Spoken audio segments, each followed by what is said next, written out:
Okay, so in view of time, I propose that we get started. So let me start by extending a very, very warm welcome to everyone here in the room. I'm very glad that we have this workshop again. Actually, 2 years ago, we had the workshop also here at OFC. And that's, of course, when the entire Corona thing started. But we still held the workshop here 2 years ago. It was sort of just before the border closed, but we were able to hold it last year. It did not make sense with OFC being online. There was insufficient interest to make it happen then, but right now, OFC is back live, and we're back here with the photonic integration workshop as well. And we really appreciate all you coming here. Everyone has to go through travel restrictions and things like that, but we're really glad that it happens again. Also, having said that, this is the 8th workshop on photonic integrated circuits. So why do we have this workshop? Photonic integration is gaining momentum, and more people are looking at developing photonic integrated circuits, but often it's still hard to develop a photonic integrated circuit on your own. But fortunately, there is a maturing photonic integration chip ecosystem. And the thing with this workshop is that we bring that entire ecosystem together, and we do so in a material independent fashion. So it's not only silicon photonics or only indium phosphide, but we bring the ecosystem here for you in as much as possible a material independent fashion. So a few notes: we have all of the presentations available on the website so that you can download it afterward. Then also a note on the privacy. So the information that you enter when registering is also available to the sponsors of this event. And then there's a note on safety. So of course, we're trying as much as possible to be careful about the safety of everyone. So all of the food is as much as possible prepackaged. Everyone has also been adhering to the registration criteria for OFC, so that QR codes and things have been checked. But in addition, we have some, for the people that feel that this is not sufficient, there's hand sanitizers on some of the tables. There's additional face masks and so on. Yeah, so we'll start with the keynote presentation. That's a presentation that has been prepared by all of the sponsors together, and that outlines the entire PIC ecosystem, and that's what you need if in the end you want to develop a photonic integrated circuit yourself. And that will take until 7 o'clock, after which there is a networking break. So you can then interact with some of the sponsors that have tabletops at the end of the room, and there is continued buffet and drinks. And after the networking break, there is a number of use case presentations. We have, for example, Xanadu presenting on quantum computing, but we also have the photonic integration roadmap by MIT and Photon Delta. So that's definitely something to look forward to. And then at the end, there is a panel discussion with a question and answer. So here are the sponsors of the event. And they're indeed representing the entire PIC ecosystem. So starting with design houses, foundries, we have HHI, Smart Photonics, and Ensure, who are making PLC material. Then for design software, there's Photon Design and VPI Photonics. For packaging, there is 6. For test and measurement, Tektronix, Keysight, and Expo. And the organizing entities are 7 Pennies and Optica. And we're grateful to all of these sponsors for having made the event possible. So why photonic integration and why is the momentum gaining?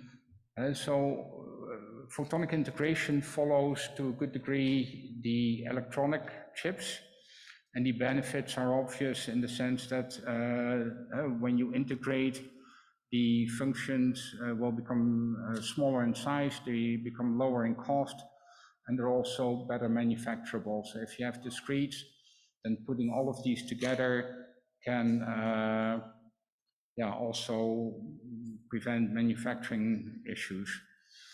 But then some of the, maybe I'll take this off when speaking here so that you can hear me more clearly. But some of the cons can be that compromises often need to be made in performance and or yield. So these two things really need to be balanced very carefully when making a photonic integrated circuit. And momentum is clearly growing. If the first workshop that we did here was in 2014, and since then a lot has happened here. Infinera was probably one of the first to really start with using PICs commercially and using it for higher volume application. But since then,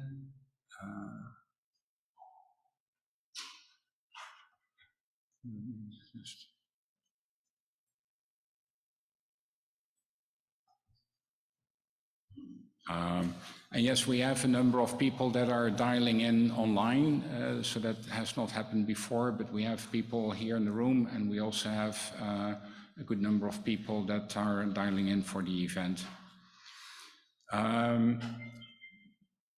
So these companies showed that not only were they able to introduce photonic integrated circuits successfully, but for some of these companies, the PICs also gave them a competitive advantage. Just get rid of this.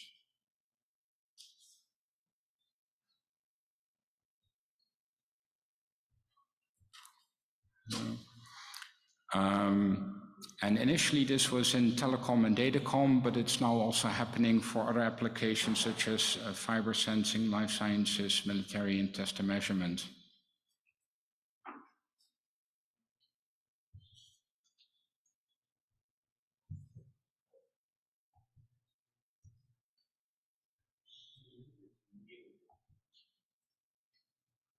You can't get rid of it, you've enabled it. So how do I? So how do I get rid of this? You can't. You just enable like live, verbal, written transcription of what we're saying. Okay. Don't say anything.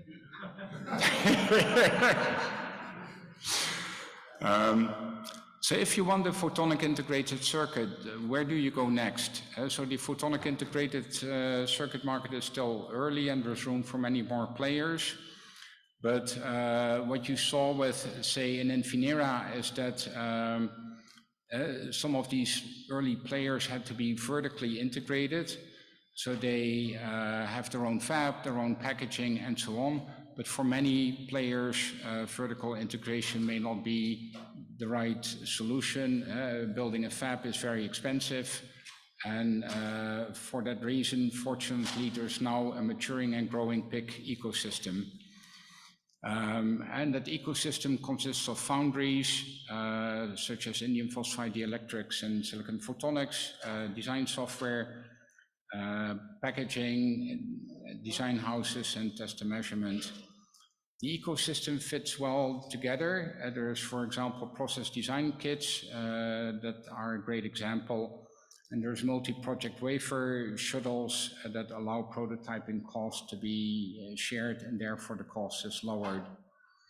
And the MPW shuttles rely very much on well-developed generic processes that they call often Lego building blocks. So 8 years ago, photonic integration was promising, but it was not simple to find use cases. But right now, we see that photonic integrated circuits are found in many, many places. And that's not only in data center, but also places such as LiDAR and many other applications. In addition, something major is going on because, for example, Cisco acquired Luxtera and Acacia, NVIDIA acquired Mellanox, Nokia acquired Elenion, and that poses the question as to what's going on behind these acquisitions. But it is clear, for example, for, say, some of these companies, that in the beginning, a lot of the value was in electronics, but increasingly, if you take the data center, then a lot of the links between the servers will all be optical, but increasingly, a lot of the things that will be on a server will also be optical. So you see that increasingly a lot of the value will transfer from purely electronic to optical. So it's important for a company like Cisco to get into this optics. Yeah, here you see that the silicon photonic integrated circuit market is growing very rapidly. And I think that not only applies to silicon photonics, but also to other photonic integrated circuits. And the CAGR of 40 is quite large, but you see that this is the average between market segments, but for some of the market segments, the growth is actually going more quickly than this. What you also see is that the datacom market is relatively concentrated. So in datacom silicon photonics, Intel and Cisco own about 97% of the market. Of course, next to silicon photonics for the datacom, there is also a lot of discrete approaches still, but it is expected that the silicon photonics will take up a larger share of the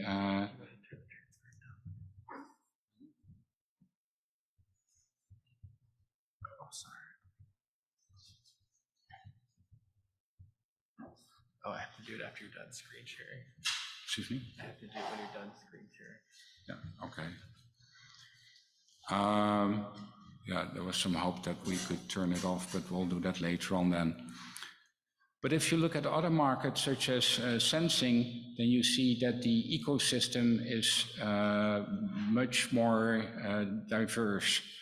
So here there is some 20 or so companies, company logos indicated, but that's only a subsection. But a lot of activity is now happening in LiDAR, medical applications, quantum computing, military, and so on.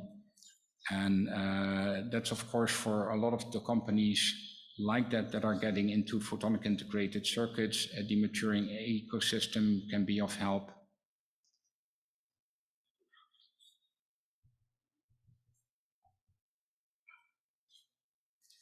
Yeah, and you also see that the markets are developing very rapidly.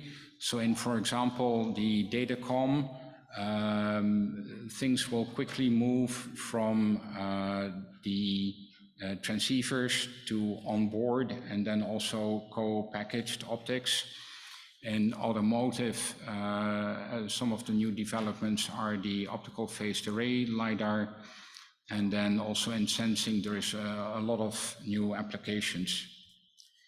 Having said that, we now go to design houses, and this section will be done by Inigo Artundo, who is the CEO of VLC Photonics.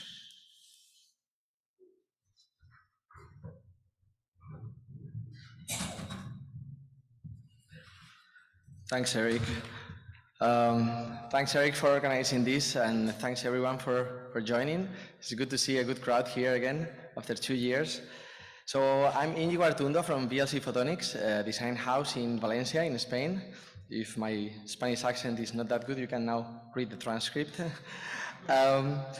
So a little bit about the design house, because maybe some of you are not familiar with the concept of the business model of a design house, okay? So a design house is a company that is able to help you developing a photonic integrated circuit, okay? Mostly, as the name says, on the design side. Why this is interesting?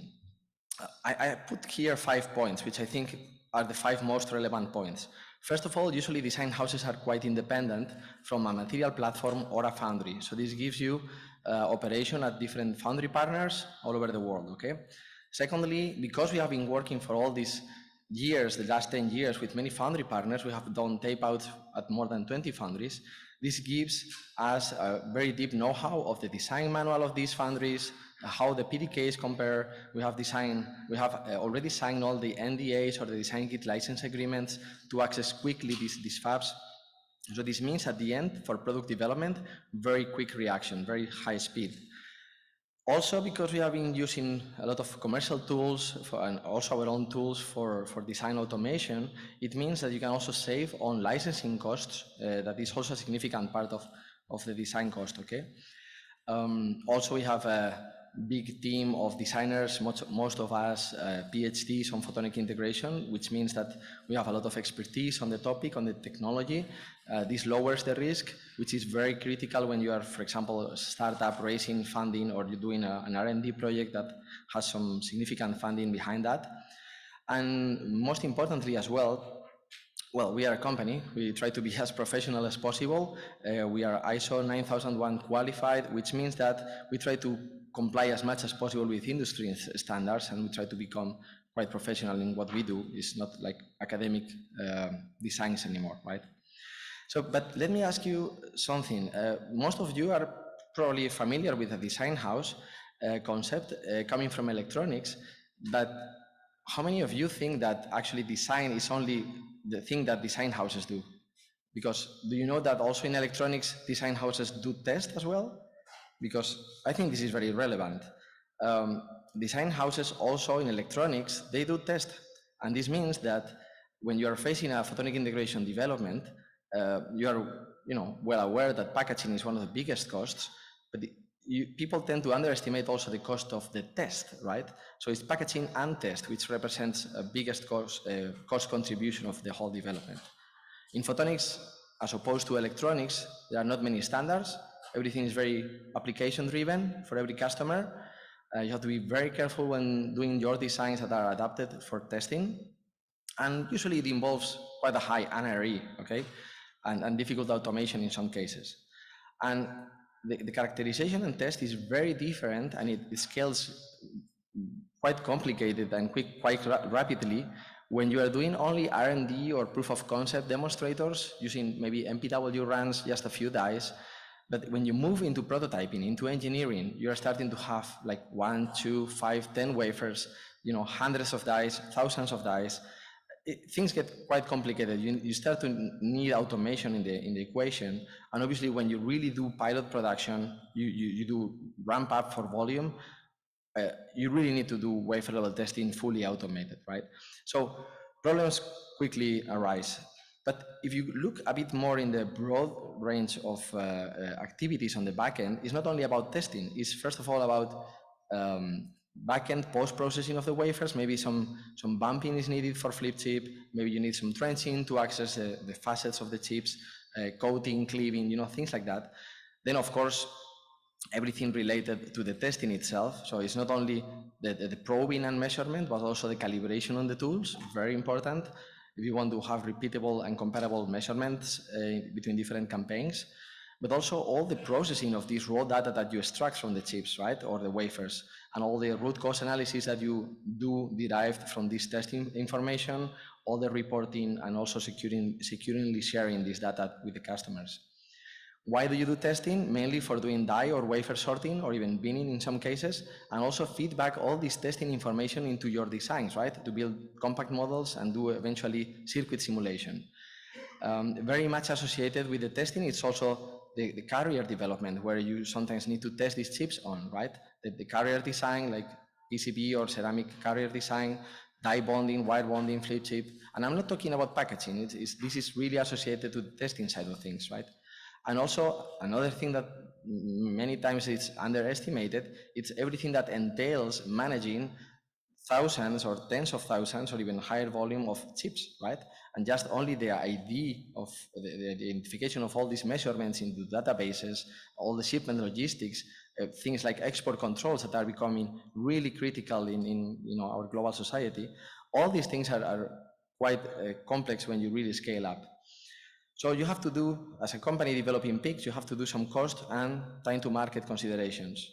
I mean, you will need some facilities, some clean rooms, you will need heavy investment, a lot of CapEx in equipment, so probers, all kinds of metrology tools, instrumentation, high-end instrumentation like RF testing, sources, reflectometers, things that are not cheap.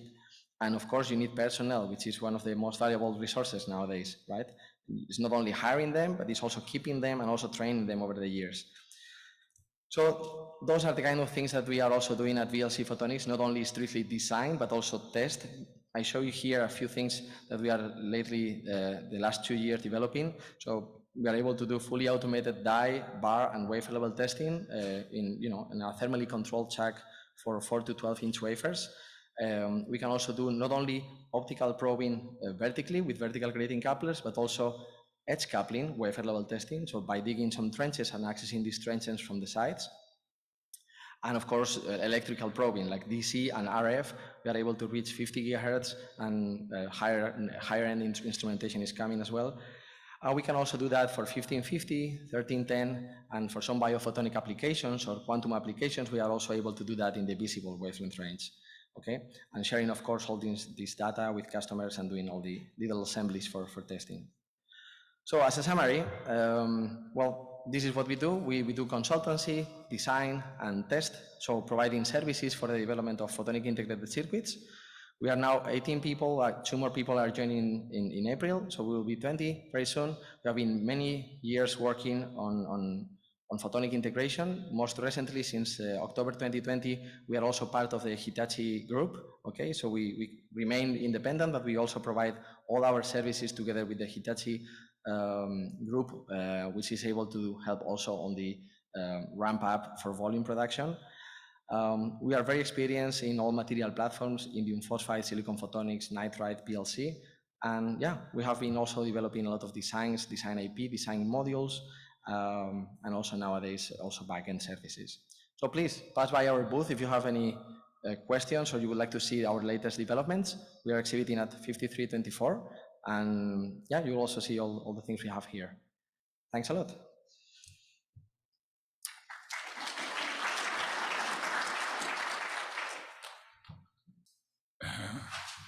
So the next presentation is about dielectrics, PLC-based integrated photonics, including also silicon photonics.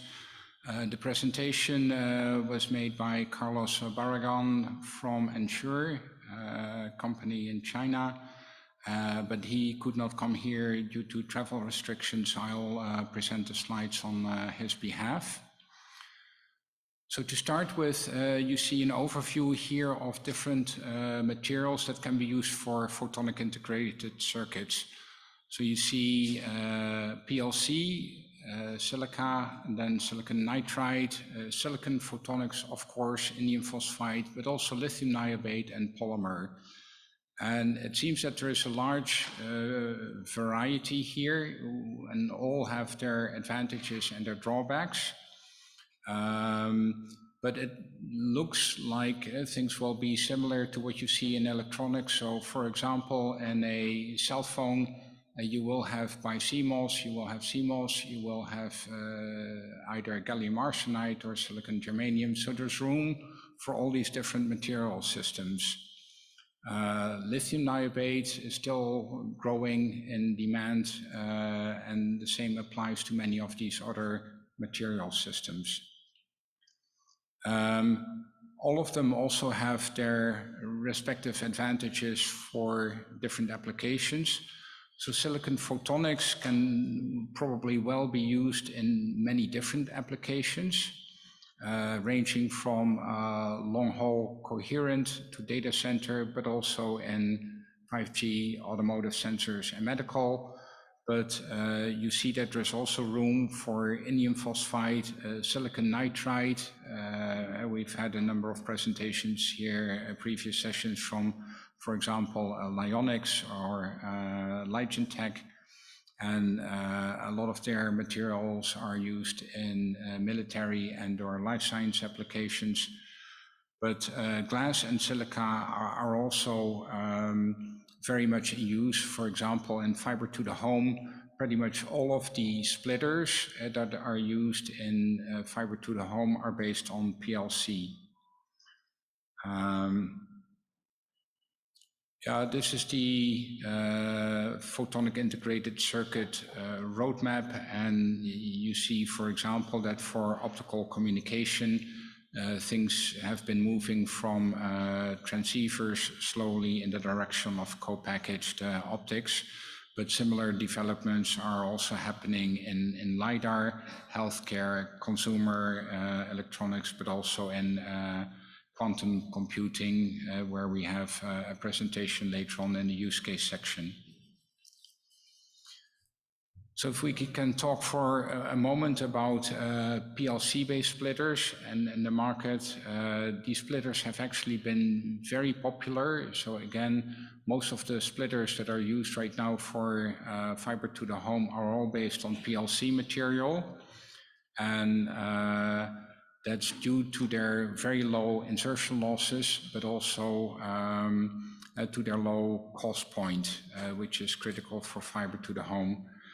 So the splitters, for example, consist of the ones that have equal splitting ratio, 1/n and 2/n, but also unequal split ratio is seeing strong demand. Fiber to the home and fiber to the room is seeing clear growth, and then also in 5G. And the process for PLC is relatively simple. You start with a silicon wafer with a glass base layer onto which glass is deposited and then patterned, then a layer on top. And in the end, you have a structure that is very close in geometry as the glass fiber itself, which is the reason why it matches very well to glass fiber with very low insertion losses. Other than splitters, PLC-based materials are also very popular for AWGs. So for standalone AWGs, of course not what often is being used for silicon photonics and the transceiver, but if they're used standalone, then PLC material is very popular, especially for large number of channels, such as 16, 32 or more. Yeah, so then meeting the sponsor Ensure. So Ensure has been very successful in PLC-based splitters. And that's not only due to the fact that they are completely vertically integrated, but also the fact that they make in-house the ferrules that go in the connector. So for a PLC splitter, you need not only a good PLC material, but also the many connectors that go to the other components. But on top of that, there's a lot of other aspects that play a role, such as the packing, the surfacing, and so on. Having said that, the next presentation is about indium phosphide. This section has been prepared by both HHI and Smart Photonics, and will be given by Maurice Bayer from HHI.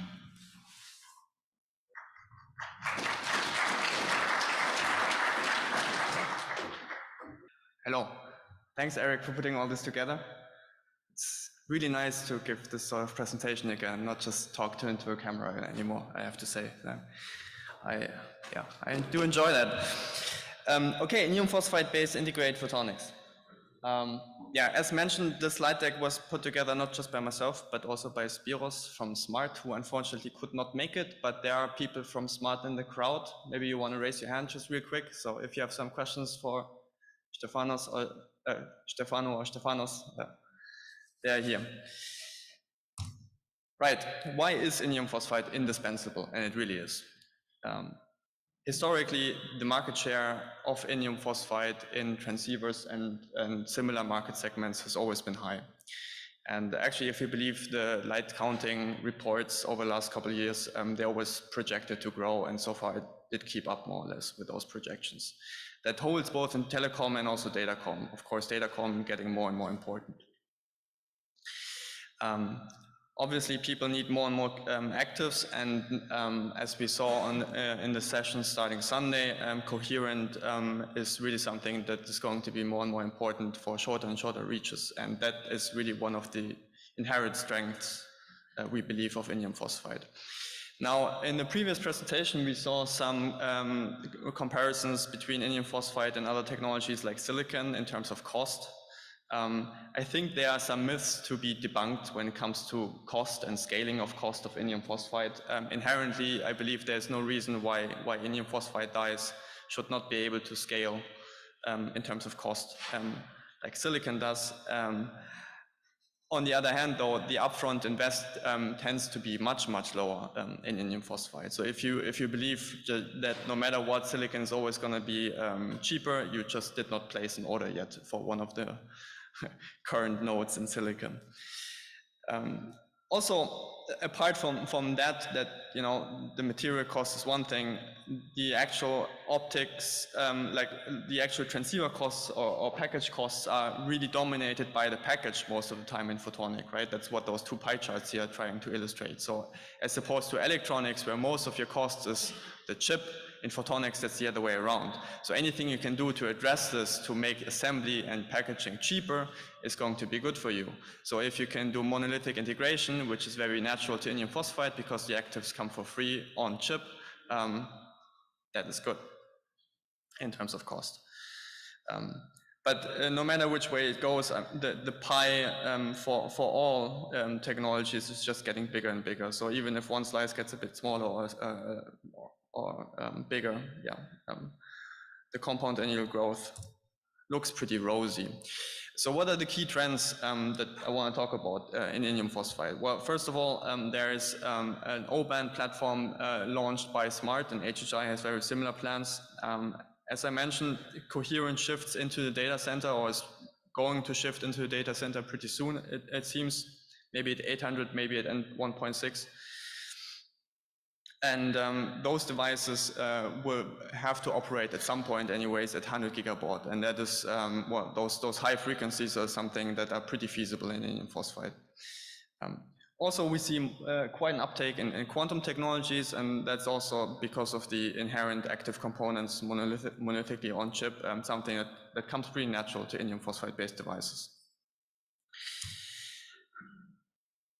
Also a pitch here, we are in the US, but I think Europe is pretty well positioned when it comes to the entire ecosystem, not just fabs, but everything that revolves around it. So obviously we have JEPICs, and now the pilot line, the Impulse pilot line was launched by JEPICs, and we are part of that, and that really enables you to cover the entire range from design house, foundry, test as a service, and everything else you might require to get started for your actual product requirements. So I have 3 tech highlights that I want to talk about for indium phosphide. First, obviously, we have native gain, right? So very simply, you can just use that to make SOAs, semiconductor optical amplifiers on chip, but there's also DFBs all the way to more advanced devices like what we see here, tunable lasers that in those cases using the Vernier effect, both in the SMART and the Fraunhofer HHI platform, enable you to cover the entire C-band with really good SMSR values. tune, and you can readily monolithically integrate this with whatever modulator or other devices you might want. Also, as I mentioned, high speed is something that feels at home in indium phosphide. So both SMART and HHI have capability to deliver on 100 gigabaud devices already now. Right? So you see an RF frequency response here on the left-hand side from measured at SMART for their Mach-Sender modulators. There's no eye diagrams yet, but you can easily imagine those devices being used for 100 gigabaud. On the HHI side of things, our electro-absorption modulators, they can drive 56 gigabaud, but the Mach-Sender-based devices, they're using the traveling wave electrode design. They, as you can see here in the eye diagram, they give you very nice openings at 100 gigabaud.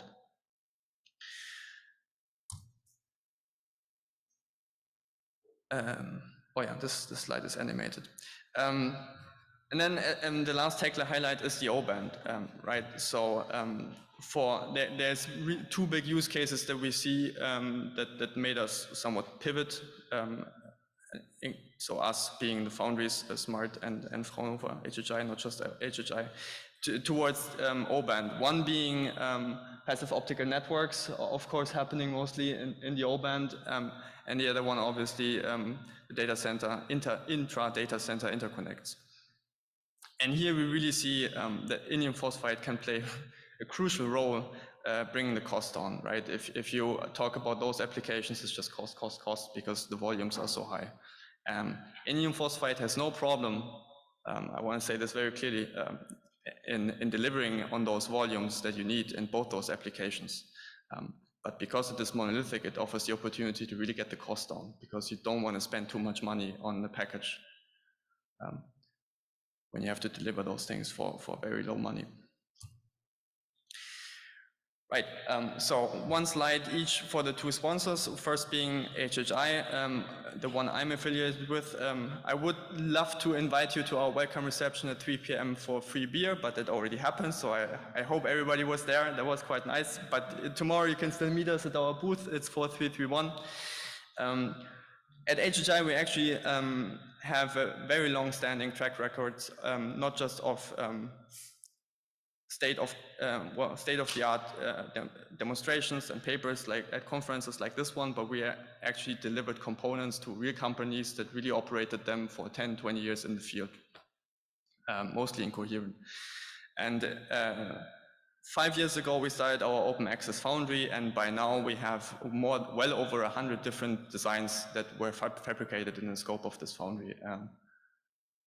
Actually, now I think it's more like 200.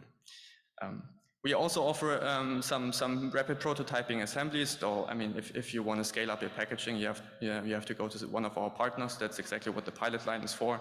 And we also started testing our open access platform for reliability. So, yeah, in the Q&A, maybe I can go into that. We really have reliability data now on accelerated lifetime and so on our devices. And the other sponsor, Smart Photonics, they are a pure play foundry, meaning they will not compete with you if you have a product in whatever market you are in. They will only ever deliver chips.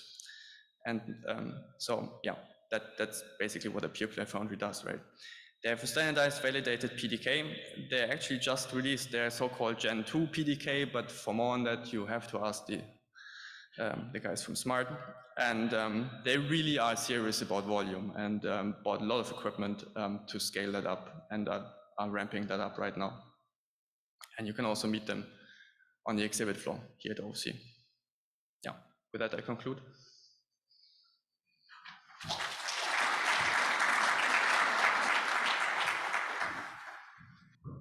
So after this, we get the section on design and layout software for photonic integrated circuits, and that will be given by Eugene Sokolov from VPI Photonics on behalf of Photon Design and VPI. Yeah, thank you, Eric, for the introduction. I hope I won't break the speech recognition with my accent. But yeah, I'm really thankful for the opportunity to the organizers and to everyone who who is joining tonight for this event, for this opportunity to discuss integrated photonics in person again. And I think it doesn't hurt to give a second for recognition of this moment again. I'm with VPI Photonics. I talk on behalf of VPI Photonics and Photon Design, and I'll give a word later after my speech. And what I want to discuss with you, does it switch? Okay, okay, has some animation, good.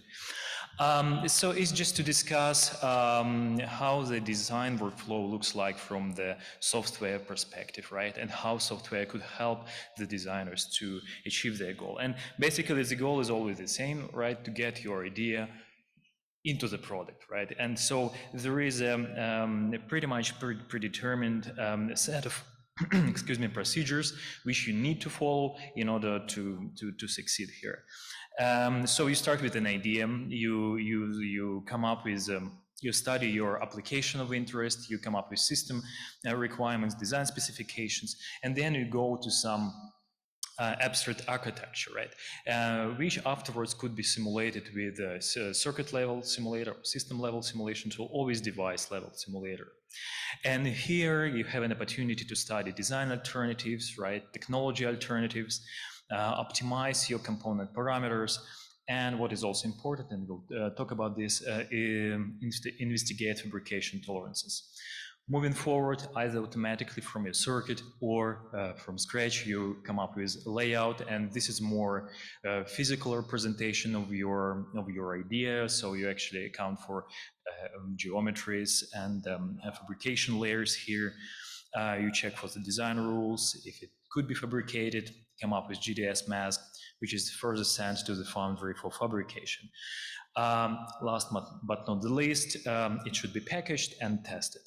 And the problem is that at each of the stages, you need to make sure that you do not ruin your previous advancements, right? So that whatever you did on the previous steps is not ruined on the next one. And so there are lots of how-to here, and to many of this how-to, the answer is with the help of some design automation software. Okay, here it is. So even and the more complicated this workflow is, the higher the barrier for new people, for new customers getting into the integrated photonics. And the more design cycles you have, the higher is the cost of your product, right? And to come up with these challenges, the photonic industry actually followed the paved path of electronics, and one of the solutions is a PDK. So what are PDKs? In the first place, this is a list of building blocks provided by the foundry. And for example, Morris mentioned the PDK by Smart Photonics. HHI also has PDKs. Then it's some layout representation, so representation of it on the layout level. And some simulation models, right? So which correspond, or foundry certified, so they correspond to actual behavior of devices. And just to complete the there is mouth here. So just to complete the full map of the software ecosystem, there could be also some system level validation and electronic photonic co-design. And this pretty simple idea of this PDKs actually lowers the barrier and access people to the photonics integration. It increases design predictability. And what is also important, allows for scalability, right? To produce more. And surely it decreases the number of design cycles and get you to the first try designs. So let's discuss what challenges the customers have and the photonic designers have, and how they are addressed by software tools. So one of them is, although these PDKs are really dedicated to have a limited set of building blocks which are already optimized by the foundry, still there is a high demand in customization and coming up with custom user-defined components. And this means they need to design them, and there are really mature software tools which allows for doing that. And it does not allow you to come up with some geometry, some material properties, and to do the simulation, as for example this MMI device simulated with BPM solver by a VPI device designer here, but it also allows for solving the reverse design problem. So you can specify what would be your output, right? And then in this particular case, Callista's optimizer would define the actual shape for this example of ultra short taper. So further, you might ask why there are so many solvers mentioned here, why we cannot just come up with one good solver and which would work for everything. Yeah, the answer is that there are different solvers and different approaches for different applications which are tailored for these applications. For example, in case of periodic structures, rigorous coupled wave analysis is a tool, and you can see some results here. Finally, you can probably have a look into different aspects of your design on, for example, current distributions, temperature distributions, and so there are multi-physics simulation tools as well. So increasing design complexity brings new challenges for your devices, and so there are, I would say, two approaches to cope with this challenge. So one of them is actually for frequent problems, like for example AWG or array waveguide grading design. There are specialized tailored solutions tailored for these particular applications. And what does it mean? It provides, for example, this Epic Prop tool. It provides you by Photon Design, it provides you the templates for design of your AWGs, but most importantly, it also provides kind of parameterized solutions. So you just specify a little higher level parameters, and then the tool itself does the design for you. Yeah, here's some examples. And finally, switching to compact models instead of a device, full device 3D simulations is also the key. And here, from the device tool perspective, it is important that there is automated way of generating these compact models, right? So you don't need to do this manually. It should be automated. And again, examples could be pretty simple as exporting effective properties, dispersive properties of your waveguides, or the full scattering matrices of your design devices. So this increasing size and complexity of PICs, although historically device simulations are really one of the main tasks for the photonic designers, but this increasing size of complexity of PICs required new solutions, and one of them was system-level approach for simulation. So you don't really consider the whole device, but instead you split it into smaller pieces and simulate them separately. And so this is, I think, very good example, because it's still of this ring filter. It still could be simulated with traditional FDTD solver, for example, but this takes quite some time. So, but instead we can split it into individual waveguides and waveguide couplers and simulate them separately. And this takes much less time. It's much more flexible and allows for running simulations pretty fast. However, the circuit level simulators give you more, and there is another example of a two-dimensional beam scanner for LiDAR, and the schematic could look pretty complicated, and here is the top layout view of one half of this. And but however, what simulation software is actually capable of is hiding this complexity, for example, by using hierarchical design, so you can hide some part of your circuit and reuse it then in your future designs, or use some graphical representation. So instead of putting these all waveguides manually, you can do some kind of visual programming, and this will be done automatically. One of the biggest challenges for photonic designers is for sure that your fabricated chip actually operates as it was intended, right? And here, the big thing is actually studying manufacturing tolerances. And so co-optimizing manufacturing tolerances for robust design is one of the tasks for the device tools. And here you can see example of a shell grading, and you can see the response for without tolerances and with tolerances.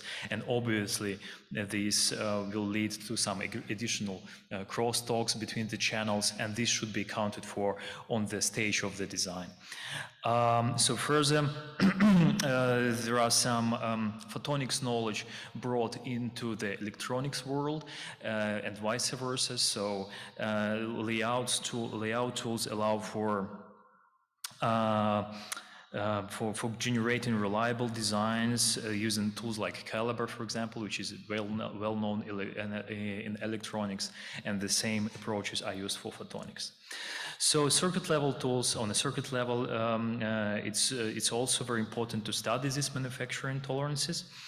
And so it should be enabled both in your models and in your framework, in the simulator itself.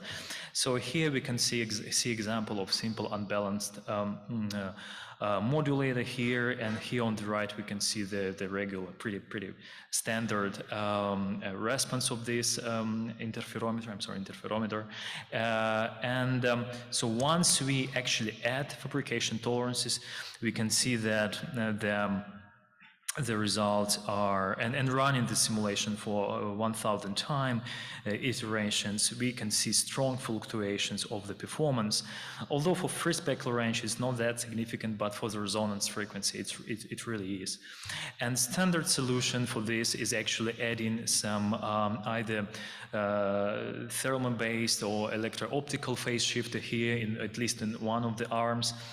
And what we can do is actually tune this phase here to compensate for these tolerances, for these phase differences in different arms. And importantly, you cannot do this manually, right? For thousands of simulations, there should be some automated way, and the simulation framework should account for this. And we can see that once it is done automatically, resonance frequency is pretty stable, and we can study all other variations in other parameters and of your performance of your device really well. Finally, very frequently your chip design is of your photonic integrated circuits is part of a larger system, and especially if we talk about like this example I'm going to talk about is optical interconnect for data centers, and obviously it really brings you a lot of advantages in usage of integrated photonics there because of lower power consumption, simplification of the network itself, and increasing the bandwidth. But this means from the simulation perspective that you need to look at your particular device from this larger picture perspective, right? And in this example we have this ring modulator. Here is its standard response. I'm sure you're familiar, and there are also statical and dynamical responses here. And the thing is, once we get it into the system, so we add some drivers, we add a single mode fiber and a receiver part, yeah, we also should account for some electrical parasitics effects. We need to account for this nonlinear response we have for this ring modulator. And this means that we need to look at even broader picture and do actually electrical simulation because of intersymbol interference, which should be accounted for and should be accounted for on the electrical part for some nonlinear equalization. And importantly here that because of very different dimensions and the simulation domains like electrical, optical, these all should work together smoothly, right? And that's, as you can imagine, it's not a trivial task. Last but not the least, the cooperation between different software players, foundries, and other members within different ecosystems is very important to make sure that the PDKs are up to date and the whole workflow is smooth. And Maurice has already mentioned some of the platforms like JPEX, Impulse Pilot, Align. And what does it mean except for just natural communication and aligning the processes? It's also important to mention here that development standards for data exchange formats and the development of standard compact models, which would be cross-platform, is also important. It's not an easy path, but we are following it. One last thing is characterization, and we develop in virtual test benches. And here's an example for measurements of the attenuation and the properties of the waveguides fabricated on 100 Hertz HHI foundry. Yeah, so we came up with this virtual test benches, which are further fabricated, and so measuring them and reproducing these measurements inside of the software gives us an opportunity to extract these parameters for the actual devices. So yeah, to finalize my part of the presentation, I would like to introduce my company, VPI Photonics. And so we are on the market for more than 20 years. Oops. Okay. How do I return? And we are providing solutions on very different levels of abstraction, starting from the devices up to component levels, transmission design, and network planning. And importantly, that these different tools, they fit in one kind of workflow, one ecosystem. So they're integrated, so you can start from the device, go to the circuit, then pretty smoothly do system validation, including for coherent system. You can pull DSP capabilities as well. We are also interoperable, so we are working with layout tools, and you can, once you're happy with your circuit performance, you can actually convert it into the layout for subsequent fabrication on the foundries. And we support PDKs as well and interfaces with EDA tools. Yeah, so you're most welcome to stop by our booth. And with that, let me introduce Dominic Gallagher and say a few words for photon design. Yeah, thank you.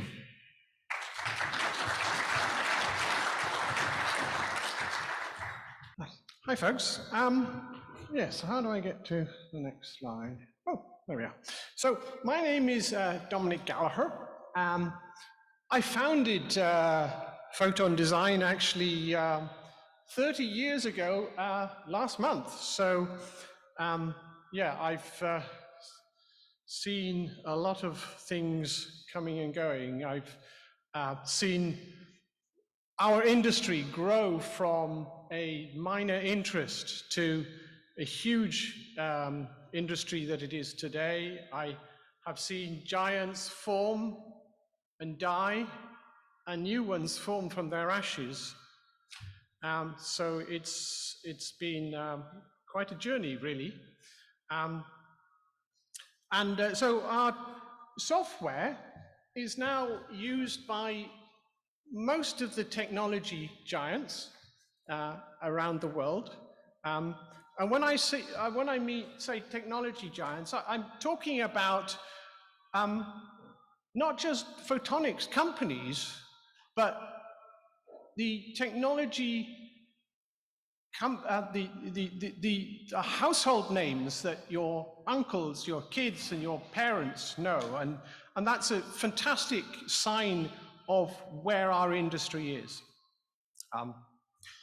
And so, in part, early in this journey, Photon Design started innovating in new ways of modeling, solving electromagnetic problems.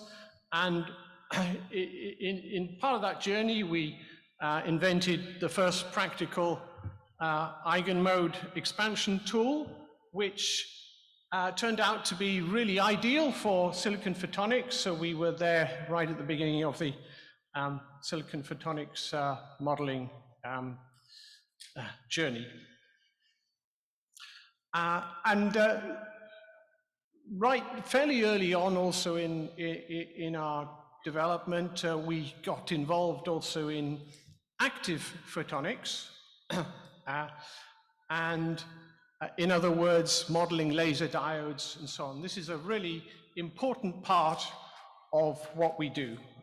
And this requires putting together a lot of physics, diffusion, thermal things, quantum mechanics, etc. And that all has to be done in a way that keeps everything fast. And this has been one of the key achievements of the company, and for which we are now quite famous. Our software is used by a very large number of the laser diode manufacturers around the world. You can see, for example, this is a model of a hybrid silicon indium phosphide laser. And so we have now brought together all of this experience to the PIC industry, photonic integrated circuits, in a tool called PIC Wave. We got in early with that name, so I'm quite happy with that. And so with this environment, we can provide all of our expertise in active device modeling. And that is now supporting the major indium phosphide foundries, Smart Photonics, and the Fraunhofer HHI. And if you would like to find out more, then come and visit us at our booth tomorrow. Thank you very much.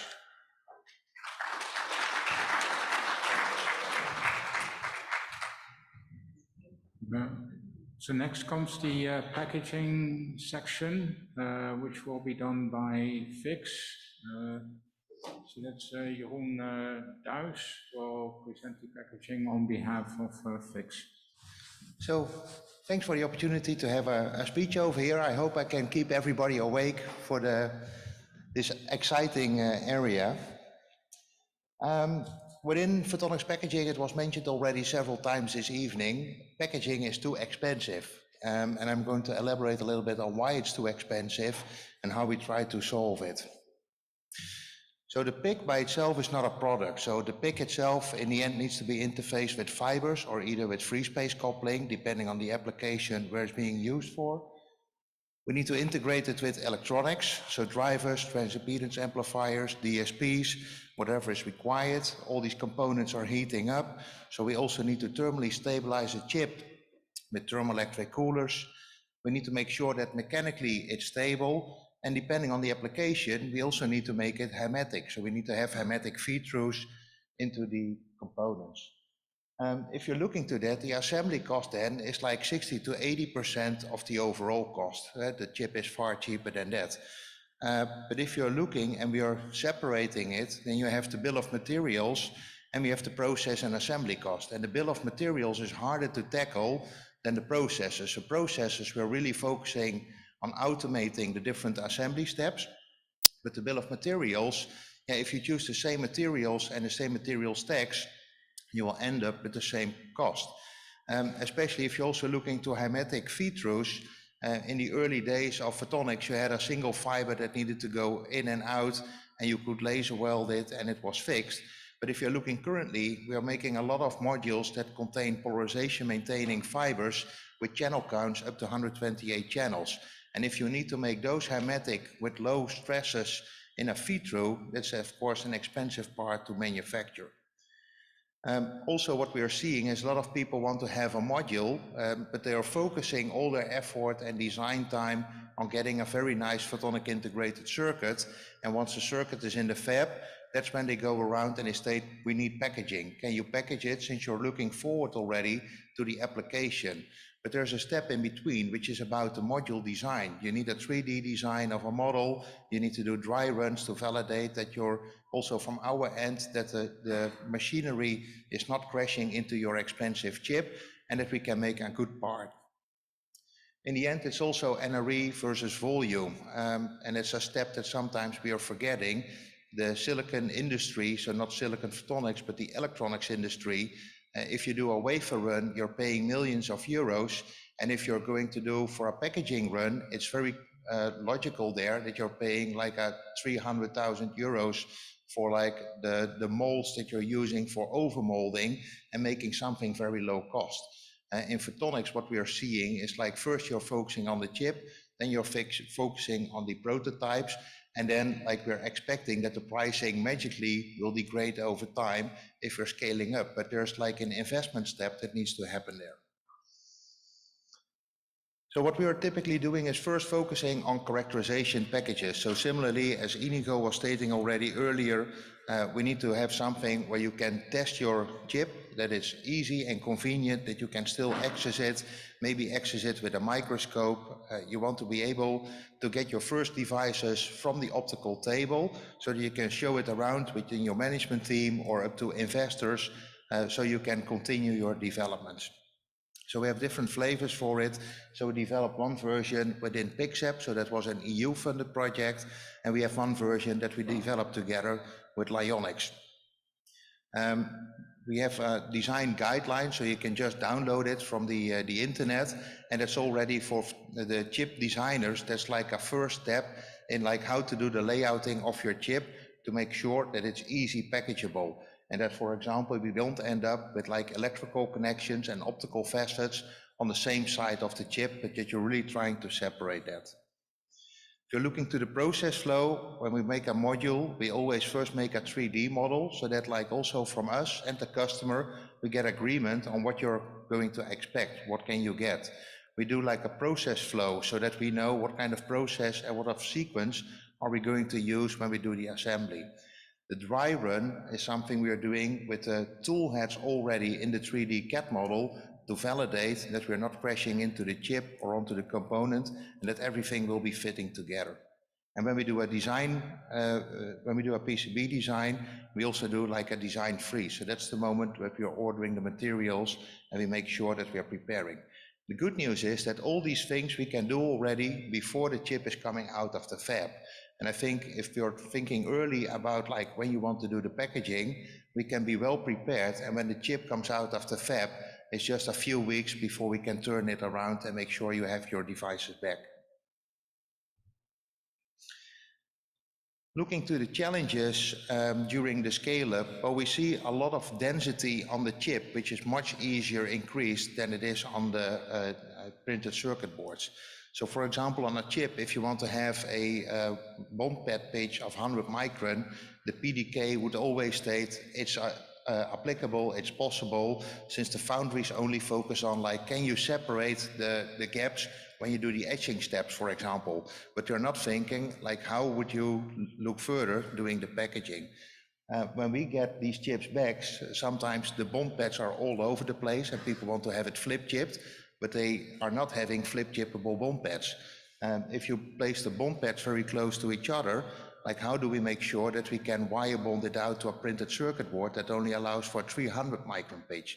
So here you have some examples with like staggered wire bonding on the top left, where we have like 100 microns on the chip, but 300 microns on the printed circuit board, so we can still use off-the-shelf board, but then you get a more complex wire bonding. And in the second scheme, you have an aluminum nitride interposer that is acting as your primary fan out and then connects it to the PCB. And of course, the additional advantage you're getting with that is that also the chip itself can get rid of its primary heat already from its carrier. Also, one of the challenges is like hybrid packaging. So we are familiar already with the hybrid packaging several years of lasers, but now we are seeing that's going further than that. So instead of a single chip being integrated to another material, we have this EU Tearaway project that David will discuss later on in this evening, where we did 7 hybrid integrations onto a single chip platform. So it's not only 2 dies anymore that need to be handled, but it's 7 dies. If we do this already today, how is this scaling towards the future? So I hear everybody talking about like want to have it monolithically integrated, but if you want to take the best of all worlds, like lithium niobate, polymer, silicon nitride, indium phosphide, and you have the building blocks and the components that are really superior in one technology. You want to be able to integrate it. Yeah. Ooh. Hermeticity, so yeah, we get requirements for hermeticity, and of course with some materials you want to make sure that they cannot degrade. The challenge is always when people state like I want a hermetic package, and then they mention about like injection molding like we do for the electronics industry. Those are not fully hermetic if you compare that to the telecom industry, since those packages need to pass a helium leak test. So now with new applications other than the telecom industry, you see also new opportunities coming around and to reinvent what kind of protection you should be having on die level and on package level. And maybe not everything should be fully hermetic, but semi-hermetic is good enough. We see the fiber mode field is not matching with the chip mode field. And it was mentioned earlier, like the mode fields can be adapted, and that's a building block that from some foundries you get already in the PDK, but we also see some PDKs that are extending the mode field to 3 micron. So customers expect that they have like a spot size converter on the chip, but when we attach a fiber of 9 microns or 10 microns to it, there's still a gap of 6 microns. So we need to have something to still interface and pick it up. So we had solutions already with like the spot size converter from Team Photonics. So there's an ion-based glass spot size converter. We now developed a nitride spot size converter, so we are more flexible also to smaller mode fields, so we can now take it from anywhere from 1 micron up to 10 micron.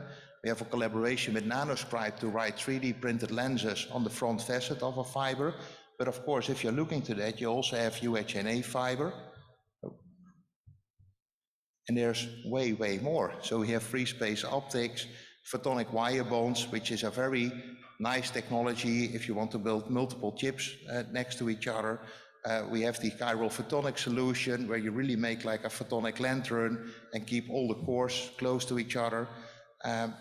I discuss regularly multi-core fibers as really a way to scale up the parallel multiplexing, and there's fibers already available with thousands of cores in a single fiber. And again, it's a completely different assembly scheme that you require for this configuration than if you would just configure it with a 12-channel V-groove array that you can get directly on the chip. Of course, with all these coupling solutions, you also have different coupling efficiencies. So we typically discuss with our customers, what are you expecting in your coupling efficiency? What kind of solution can you get from your supplier? And what would be the best alternatives? And some of them are limited in bandwidth, other ones are temperature constrained. So it's really trying to find the optimal balance. Further, we are seeing in the complexity really big dies. This is the biggest die, so bottom left, that we recently packaged. So it's a 4-inch wafer where all the functionality is in, but it contains like more than 3,000 wire bonds actually to get the chip alive. And on the bottom right, you can see the chip cooler that we require for it. So we also have a 3 kilowatt chip cooler. So we also need to get rid of the heat. And a thermoelectric cooler, which you can see top right, that we did for the Teraway project, the photonic processor consumes only 10 watt of power, but if you're looking to a thermoelectric cooler and the inefficiency, so for each watt that you're trying to get out of your chip, you're adding an additional 2 watts in your system. So you already have 3 watts that you need to get rid of. And it means that already for 10 watts, you need a few fans and cooling ribs to make sure you can extract the heat from your device to still keep it effective operational. And it's again, all adding to cost and the complexity of the whole.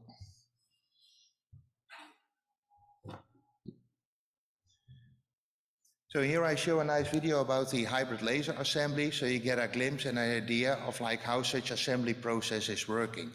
So we do the assembly using a pick and place machine. So we attach the gain element to the submount. It's with the Finetech tooling. So we do the assembly, we do the remelt with the soldering.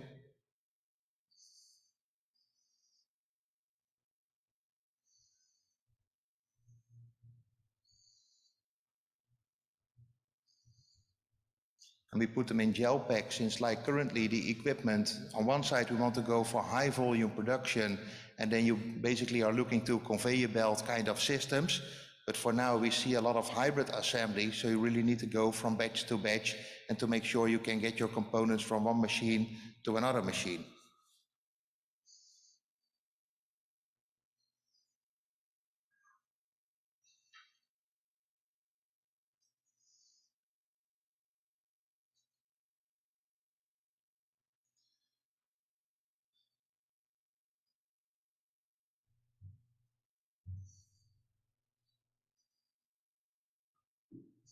And typically when we do the assembly, as you could see here as well in the video, we first do a dry run and a pre-alignment. So we record the coupling efficiency, then you come back, you insert the index matching epoxy, and then you cure the solution in place. So it's really a step and repeat process where you record the data of your performance also in between, so that you have analytics like how the performance is, and when you do the final curing, like what is the optimal that you can achieve from such solution.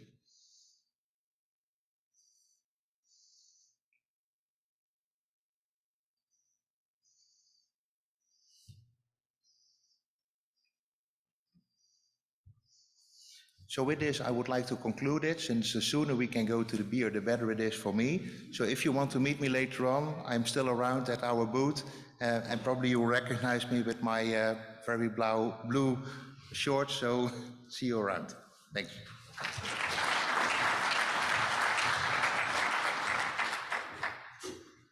Okay, maybe to get started, because we are the last group before you get your beer. I hope you get beer, I don't know.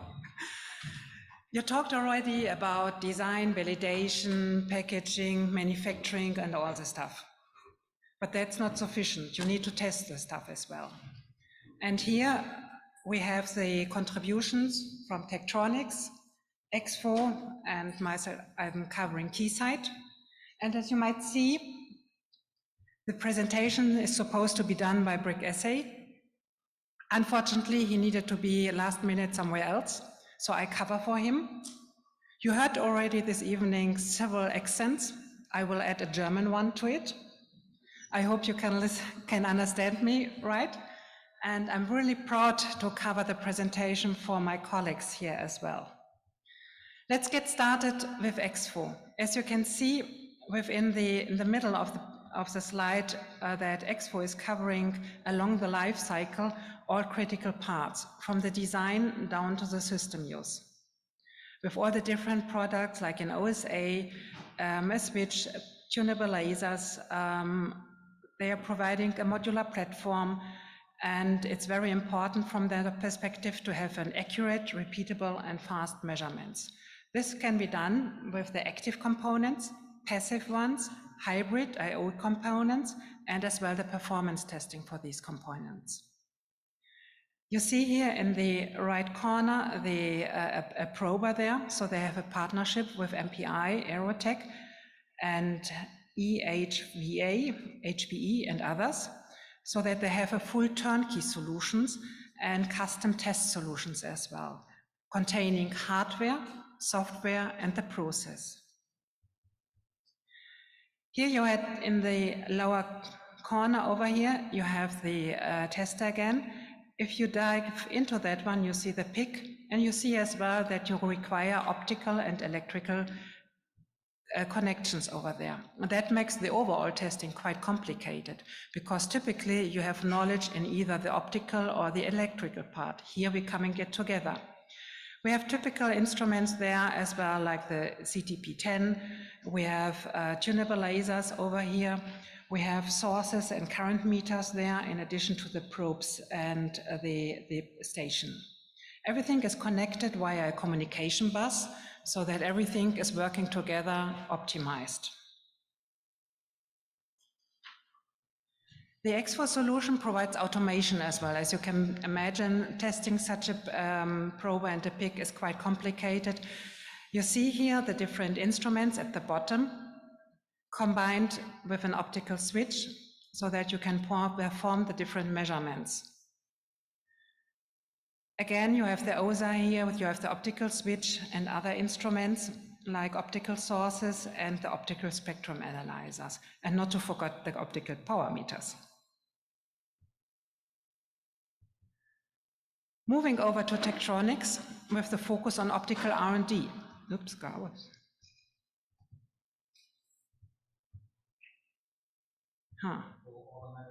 Okay, yeah, you just need time, right?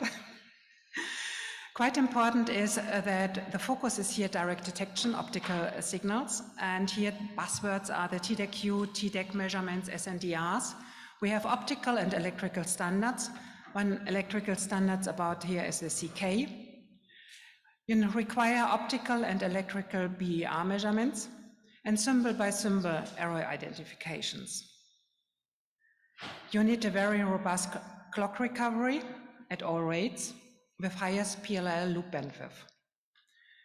The solution they are offering, or part of the solution they are offering, contains out of a sampling scope, which you take if you decide for lowest noise, or a real-time scope. A real-time scope is interesting in regards of trigger capabilities, the CDR, and flexibility. So it's very well suited as well for capturing coherent signals. You see here as well the O2E, so you can combine that one with the real-time scope, and then you can do your optical real-time scope measurements. And you see here some signals here at the bottom, so we are talking about 100G per lane. Software is available, and as you see, there are ongoing enhancements here with new software releases. You can add in MATLAB scripts as well your own scripts and add to that one, so that you have a complete solution there, containing out of hardware and software and supporting you in your workflow. Besides, then we have the laser, the Keithley SMUs, and here it is very critical that you have the key measurements like you see over here, starting from the supply to speed, current pulsing here to avoid the heat in. So you require very nice and small pulses over here and sharp pulses, and the dynamic range is also a very critical measurement. On the right side, you see the optical modulation analyzer or optical systems analyzer named here. It's going up to 70 gigahertz and is scalable with 2 and 4 units. Last but not least, Keysight. You see our key contributions there from the optical perspective, from tunable lasers, power sensors. Here the dynamic range is quite important, and as well offering an optical modulation analyzer and an LCA. We have the prober here as well. Keysight is partnering here with Form Factor and Cascade Microtech, but other prober solutions are possible to be integrated as well.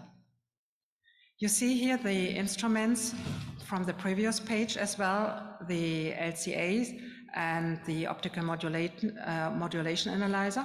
They all get integrated into the pathwave test solution, which is a kind of glue between the different instrument and the prober. You use that one via the software. You have test sequence capabilities in between, and you can automate and run all the different measurements out of this pathwave test automation software.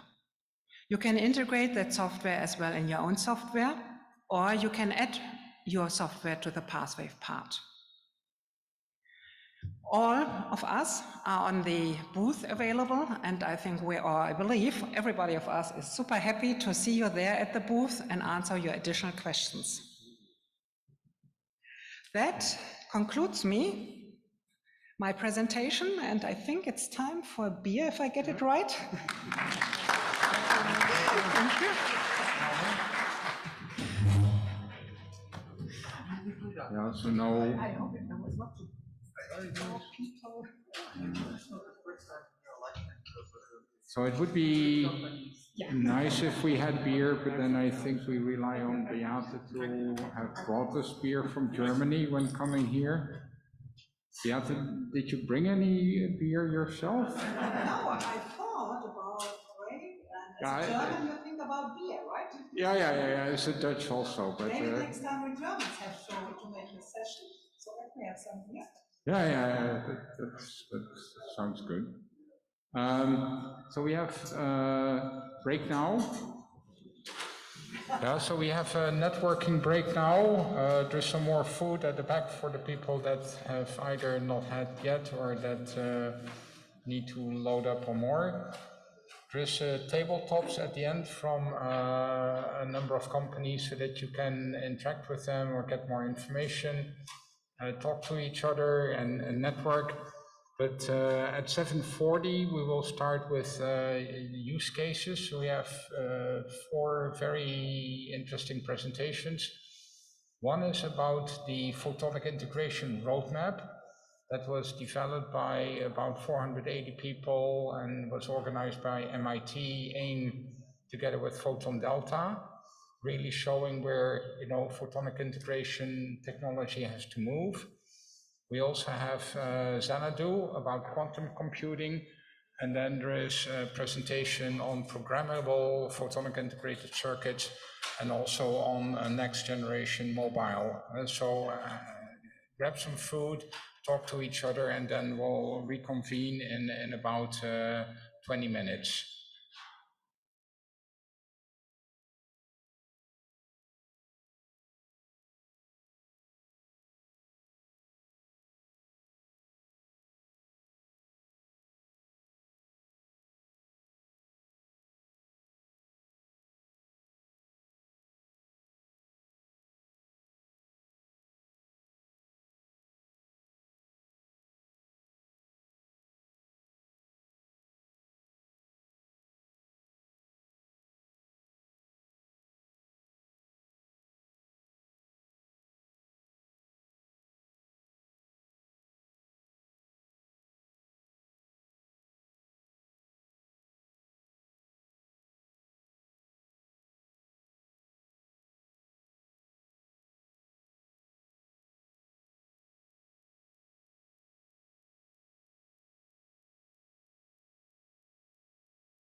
Okay, so the next presentation then is by Wim Bogaert from Ghent University, and it's about multi-purpose programmable photonic chips for a lot of different applications. So the floor is yours, Wim.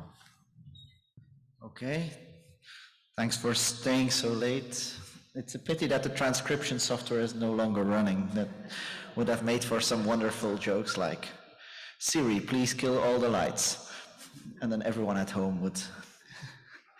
Okay, so I'm going to talk about multi-purpose programmable photonic chips, or maybe to be a bit provocative, the kind of chips that would make that you never have to design another chip, and then basically put everyone here out of business. And maybe that's not the best idea. Now, everyone who has ever designed or made a photonic chip knows this cycle. I mean, if you want to make a new chip, it takes you a couple of months to design, especially if you're not yet familiar with the process.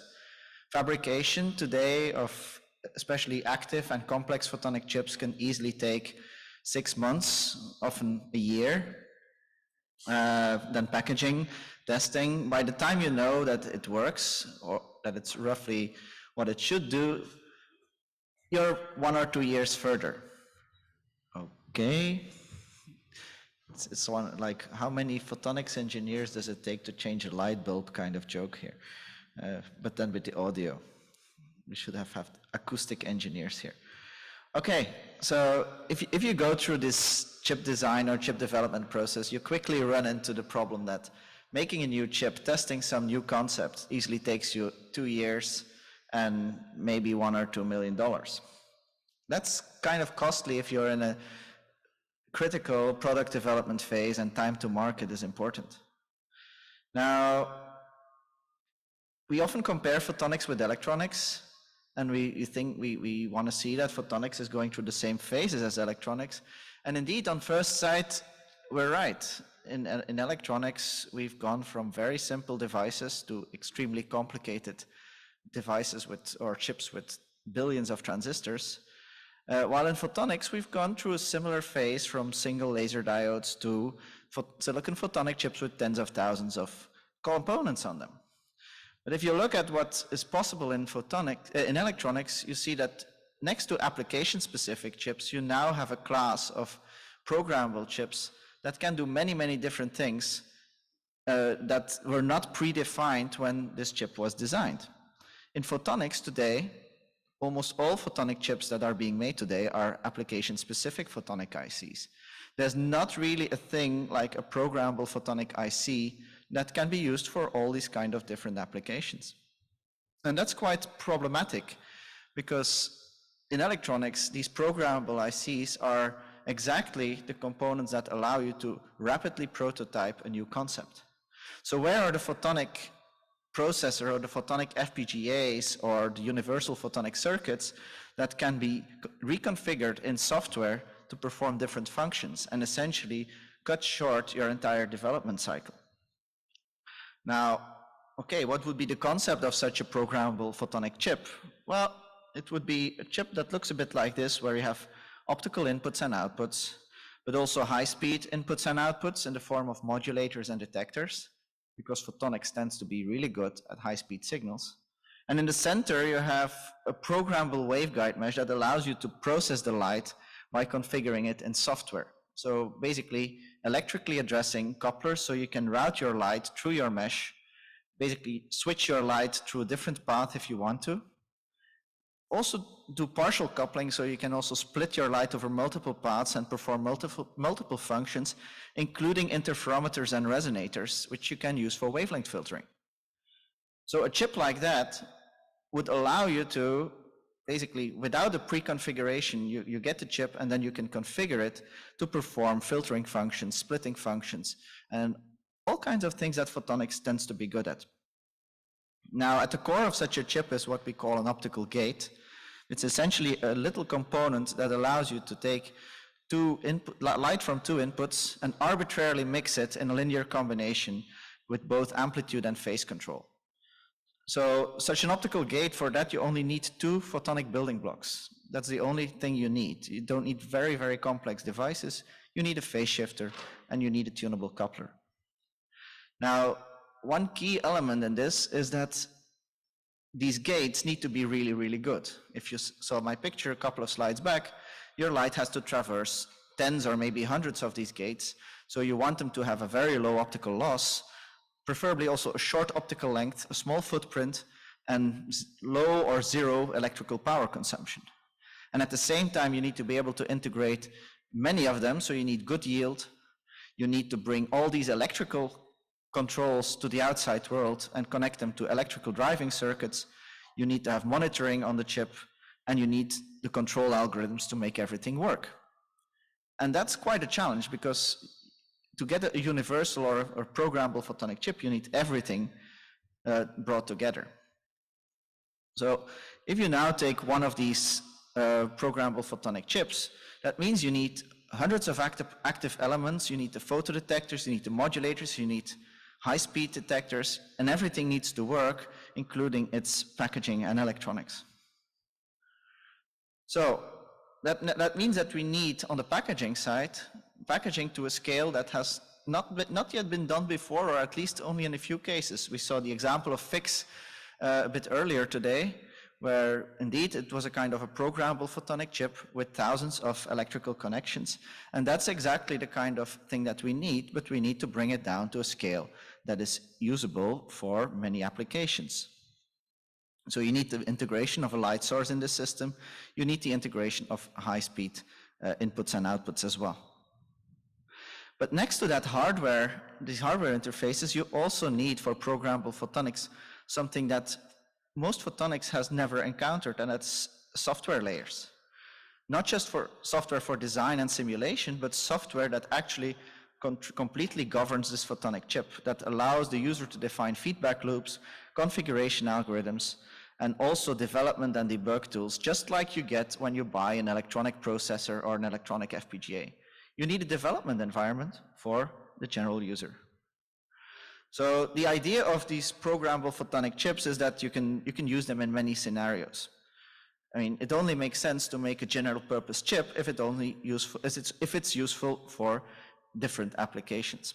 And so you can imagine these chips being used in microwave processing, because you can filter these high-speed signals, but also in sensor readouts, in distance measurements, in biosensors, or even security applications like optical hashing, for instance. Where you won't see these chips is in applications where ultimate performance is critical. Because just like in electronics, if the ultimate performance is needed, you go to an ASIC. You design a custom chip specifically for what you want. Now, what's the key value of such a programmable photonic chip is that it basically splits your supply chain in half. Instead of having to wait a year for your chip to be fabricated, you now have basically a fabrication cycle which is decoupled from your product development, because these chips are being fabricated by a supplier from which you can just source your programmable chip like you would order any component from, for instance, Farnell or even Amazon. So that means that instead of a lead time of 6 months or a year, you have a lead time of a couple of days, and you can start programming. And then around this, there can be a whole ecosystem of packaging services and software IP to make the programming and the design of new applications easier for you. Now, this is a bit of a vision of where photonic integrated circuits will go. Programmable photonics can really make a difference in how people adopt photonic circuits. Instead of having to wait a year for a new chip, you can do it in months or days. And for many application developers, removing that initial cost barrier of taping out a custom chip can be the difference between going all in or just totally ignoring this technology. In the end, they might still need to develop an ASIC, but they can already test their value proposition with a customer based on programmable devices. Now, to make this a reality, this kind of chip, there's a lot of challenges that need to be addressed. And there are all kinds of scaling challenges, essentially. We need lower loss, lower power consumption. We need to scale up the electronic control and the packaging. We need programming algorithms that can handle these complex photonic circuits. But the economic benefits will far outweigh the costs to basically address these scaling issues. So that brings me to the end, and if there's any questions, well, I think the questions are maybe going to be later, but just talk to me if you're interested in these programmable photonic circuits. Thank you.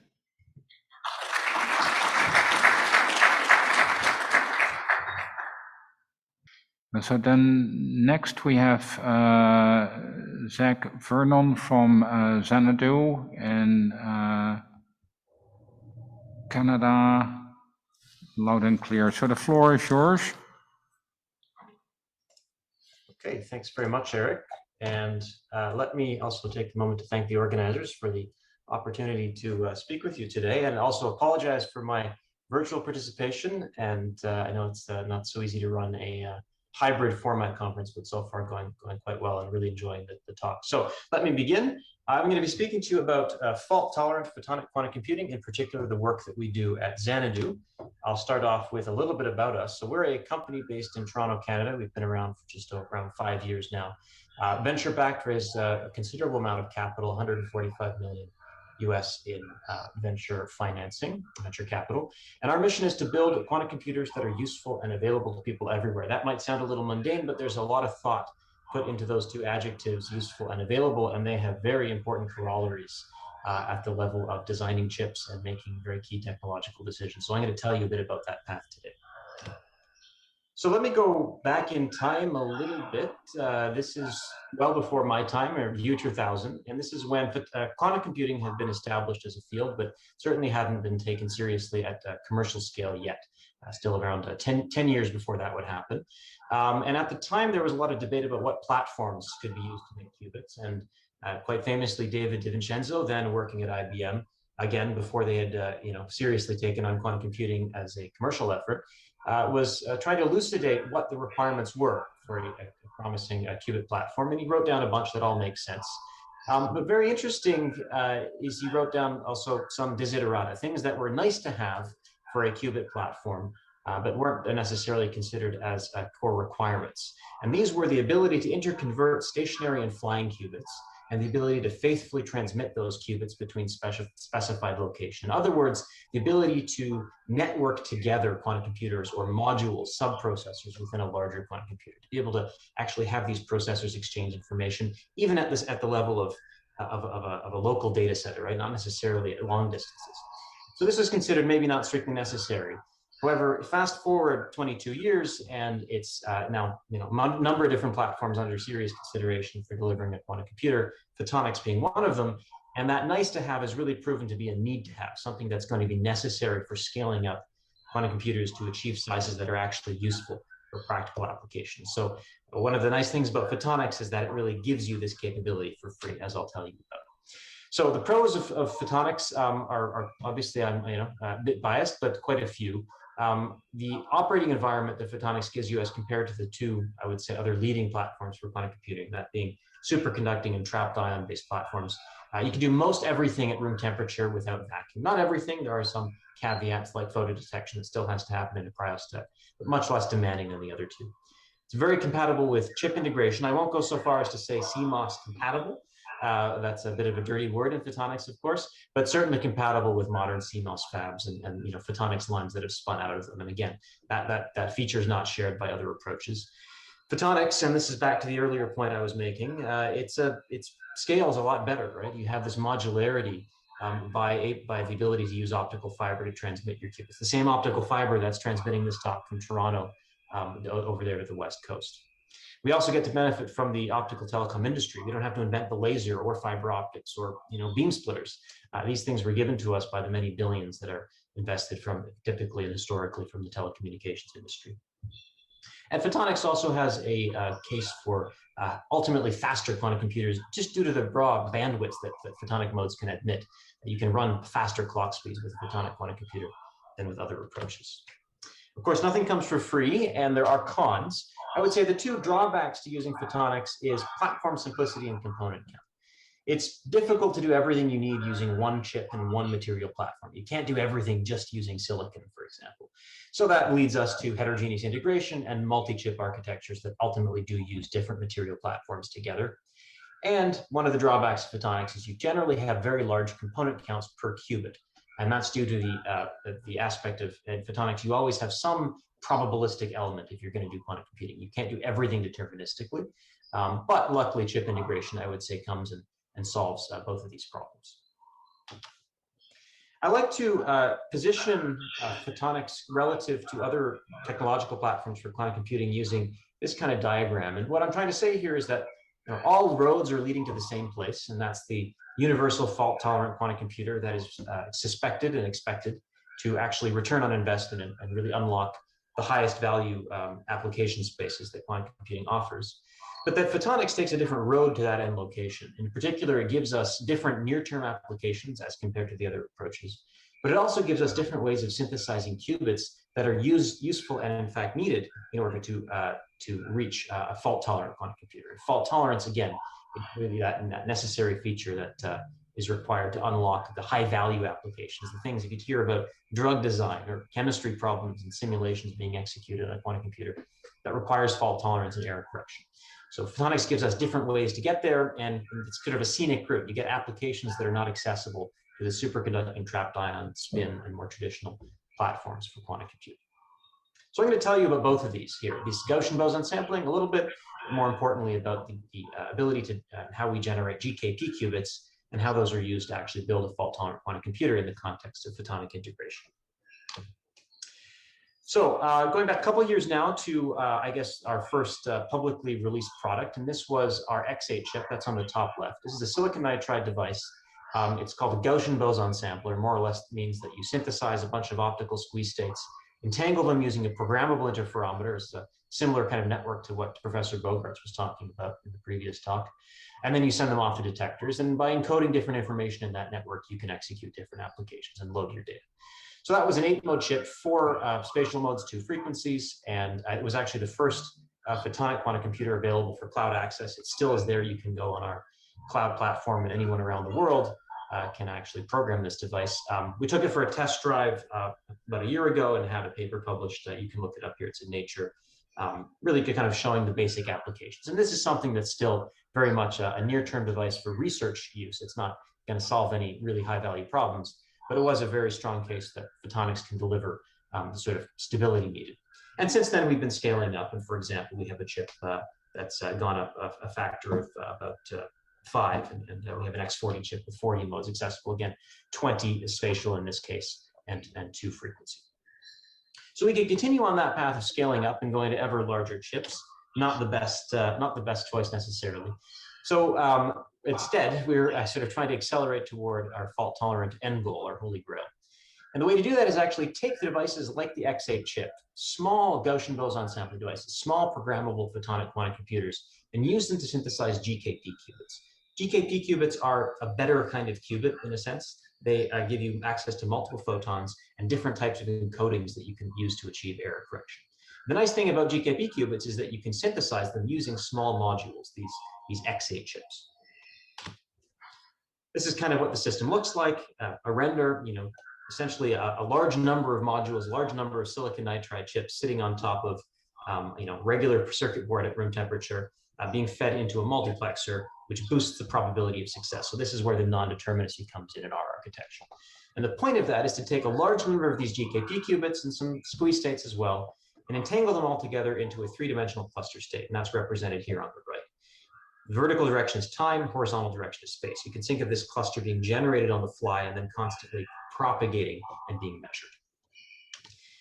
We synthesize these qubits, we entangle them together into this lattice. This is called a cluster state. The entanglement operation is fairly simple. It's a static network of 50-50 beam splitters and 1 layer of time delay. So we need to do 1 clock cycle worth of time delay in order to create entanglement in the vertical direction in time here. This allows us to access a 3-dimensional cluster state, which gives you access to much better encodings for fault tolerance. And then at the end, we actually have to do some gates. So in this model with a cluster state, the quantum gates and also the error correction is implemented by doing measurements on the different qubits, the different squeeze states and GKP qubits that were entangled in this lattice. And what's amazing about architecture is that it's all done using the actual error correction and gates are all done using conventional Homodyne detectors. Homodyne detectors, theirs are based on conventional germanium photodiodes that can be fully integrated, and they sit fully at room temperature, where the really hard stuff all happens at room temperature, and they're controlled by an FPGA or a digital ASIC. So we can do the actual hard business, the implementation of entanglement, quantum gates, and error correction, and that's where the feed forward is as well. All that hard stuff happens fully at room temperature for us on a circuit board that could sit on your desktop.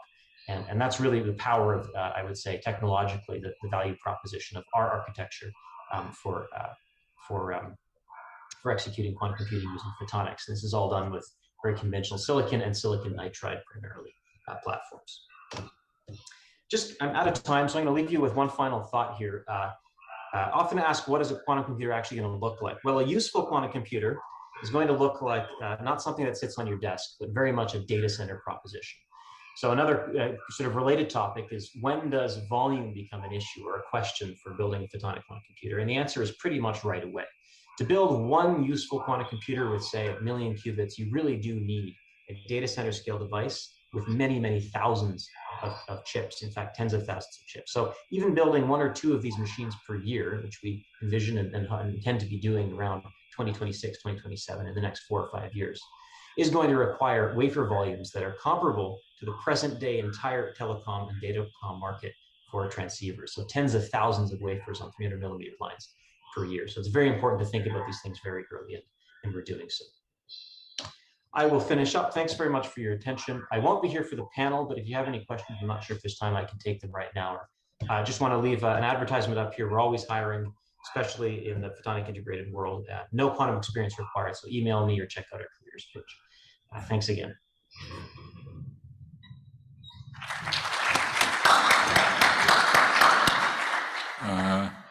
Given the fact that it's already late in Toronto, does anyone have a question for Zach? No questions? All clear? Okay, then thanks a lot, Zach, for staying up late. That's very much appreciated. Thanks, Eric. Have a good evening, everyone. So then we get to the last presentation of the evening, and apologies for this taking longer, but we had to figure out all the, the Zoom stuff to make this working. But anyway, this is the last presentation, so just hang on a little bit more. And this is about wireless, so next generation mobile, and a European project that also involved Telefonica. And the presentation will be given by David Felipe from HHI.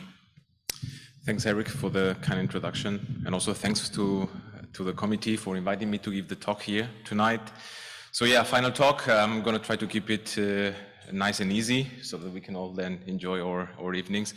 So I'm going to give you an overview of different activities that we are doing in the framework of an European project towards using photonics in next generation wireless communications, right? So for that, I had the collaboration of some of the people that take part in this project. So Fix is there. So Serihun from Fix helped me there to prepare these slides, and also Eduardo from Telefonica gave me a hand with it. So firstly, let's just start from the beginning, which is typically, okay, let's take a look at the numbers and what are the forecasts in wireless communication. So first thing we can see here, all the curves are going up. Good news means that we have a job to do. So what you can see here on the left-hand side is the mobile subscribers in billions, and forecasted till 2026.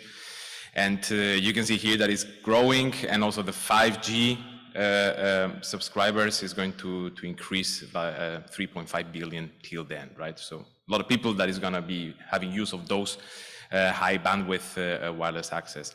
And then if you look at the traffic, then also what we've seen many times, exponential growth.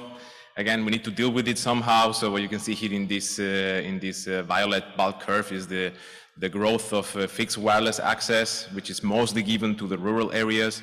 And the orange bulk is the mobile data traffic, right? So both of them increasing exponentially. So how do we deal with this? So, well, we think that using photonics is going to enable to do that, right? In photonics, we have demonstrated components that can give us these high bit rates that we are going to need. So let's just first give an overview of, okay, but photonics, where and exactly why. So what I want to show you here first are the key points in these wireless networks where we will need the photonics to help us, to give a hand, right? So it's basically on the front hall. The front hall is this section of the wireless network that is not at the not giving the user the access, but are those intermediate steps that are between the glass fiber and the end users, right? So typically you would like to have fiber as close as possible to the end users, but it's not always possible. Either it's not possible because you cannot deploy fiber there, or it's too costly. So what you need to do sometimes there is to just generate high capacity wireless links, as you can see here in this fixed nodes example.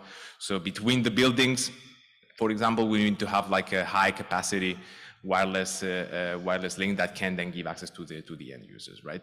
So another scenario are in the mobile nodes, right? So they're in, for example, in outdoor events, which we all hope that are going to become again a thing soon. And also in some other scenarios where we need to give mobile accessibility to users, or emergency scenarios, which unfortunately are becoming a thing this last period, mostly in Europe. So what you can see here is, for example, in a place where many people is gathering, so with a drone, you want to give them high bandwidth access to the services, right? So here we can see, okay, we have these wireless links, they should aggregate a lot of capacity. And as I mentioned before, what we want to do in this European project is to really trigger and foster those photonic developments to give a solution to this wireless access, at least to give our solution, right? What you can see here is the whole consortium of people that is currently active in this project. So I myself, I'm part of it, but we have not only people working in photonics or photonic components, we have also groups that develop electronics. They have groups also that develop all the system concepts that are needed, the network concepts that are needed to give that, right? So it's a good combination of research institutes and companies as well, right? So we are all working together to cover the whole value chain of these developments for the next generation of wireless. So how are we doing it? So I mentioned before, we are working on photonic integration, and we want to use those photonic integrated components in those wireless systems. But what is quite special in our solution is that we are working on hybrid photonic integration, right? So you can see here two schematics of what are we aiming at the end of the project, right? The left-hand side, you see a transmitter photonic integrated circuit. You see the different colors. Each color is basically a different photonic integration platform.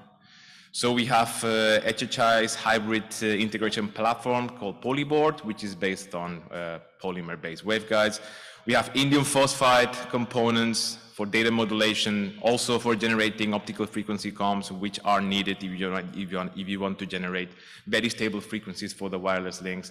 And we also have the terahertz emitters, or the millimeter wave and terahertz emitters, which are these blocks that you can see here on the bottom right-hand side, bottom left-hand side, which are the ones that in the end generate the terahertz or millimeter wave and shine it to the air. So we're combining all those platforms also for the receiver, right? So the receiver, again, is another hybrid solution. So we have, again, this polyboard technology combined with different indium phosphide components, also in this case for the receiver end, right? So all this is gonna hopefully give us really a technology and a platform that is gonna be able to provide us the bit rates that we are aiming at, right?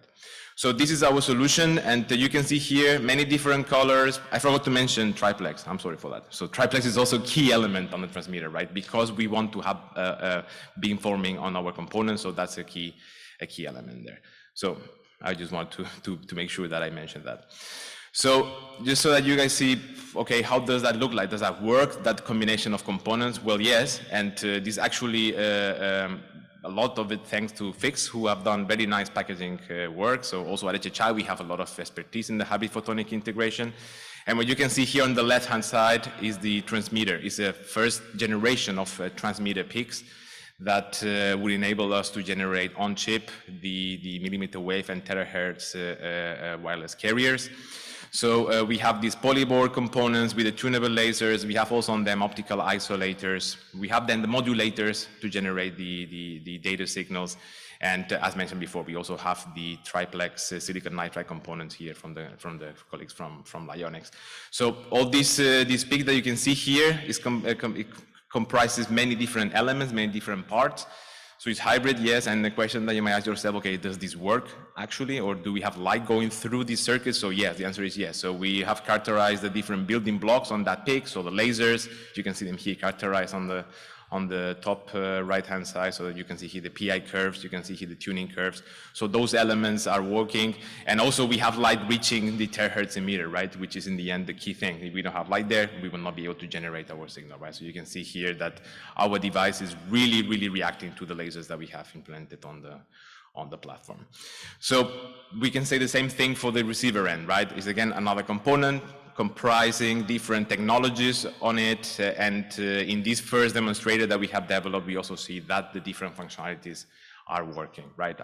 Again, the lasers. And in this case, a key element is the photoconductive antenna that is used for the detection of the terahertz signal, for the photonic detection of the terahertz signal, which is this element here that you can see.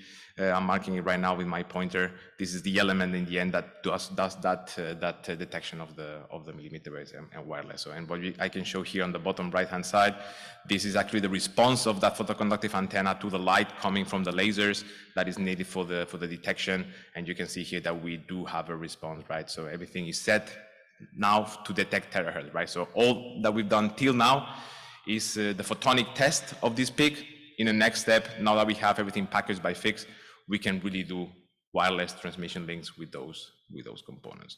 So this gives us an overview of what can we do and how really photonics can enable this next generation of wireless communication. So I've mentioned before, so photonic components, they provide us the bit rates that we need for those front haul wireless accesses. We can do beam steering. So we know from Lyonics that they are very good at it in their platform. They can do really very effective beam steering components. Of course, when we use photonics, we can miniaturize those elements and we can scale them up, right? So a network provider or a telecom company, if they invest in a technology, they want to have it at least up and running for as long as possible. And if they have to do changes, they want to do the changes in the less dramatic way as possible. So this technology allows to scale up and to provide really the bandwidths that are needed in the future. And I talked a lot about hybrid, right? So hybrid is, in our opinion, the best way to approach this. So hybrid allows us to use the best material for each one of the functions that we will have on those PICs. So Jeroen from PICs mentioned it again before that this seems to be necessary for many applications. So that's why we believe in this way of doing things here in this project. So with that, I just conclude my talk, and I want to thank you all for listening to me.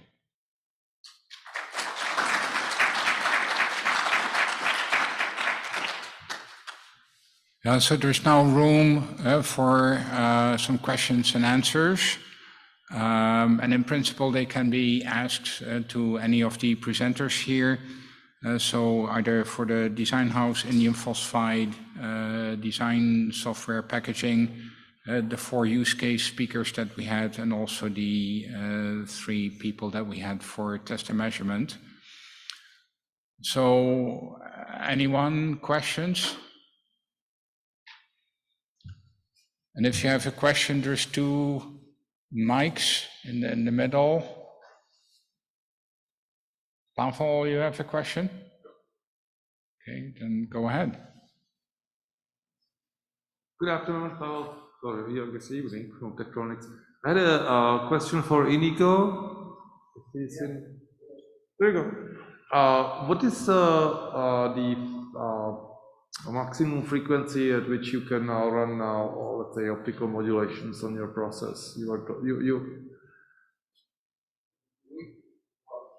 do testing of resistance, so we can test up to 50 gigahertz. Okay, thank you. Okay. We understand it's been late, so we just keep the question and answer session short, but there should be room for it. So who else has a question for one of the speakers?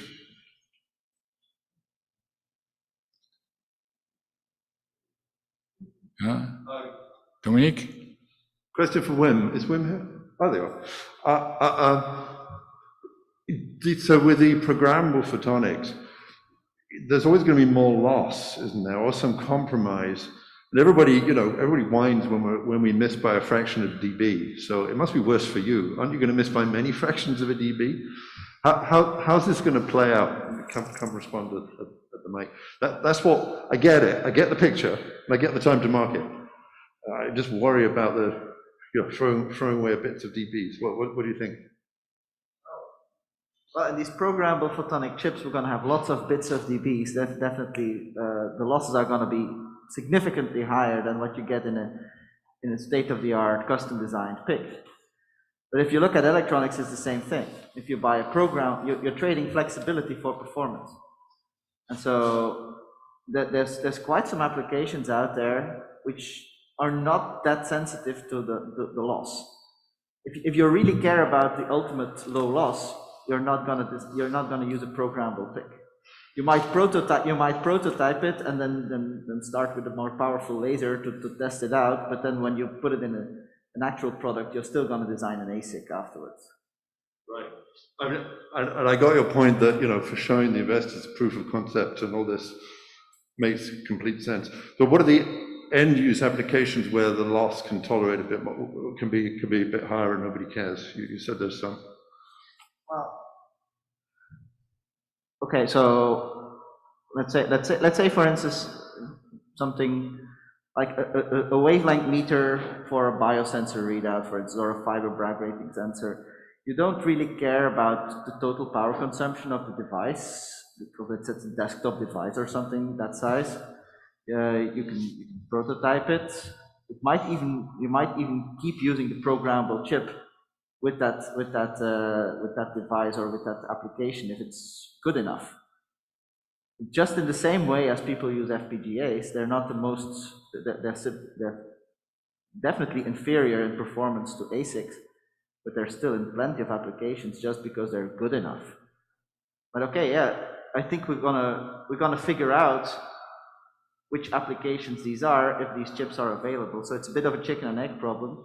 But the moment you get FPGAs, photonics or electronics, then suddenly you enable a lot more people to innovate, and you're gonna see people addressing little problems for which at this point it doesn't make sense to tape out a photonic integrated circuit because it's just way too expensive. If you look at what DSPs and FPGAs and Arduinos have enabled in terms of applications, it's crazy.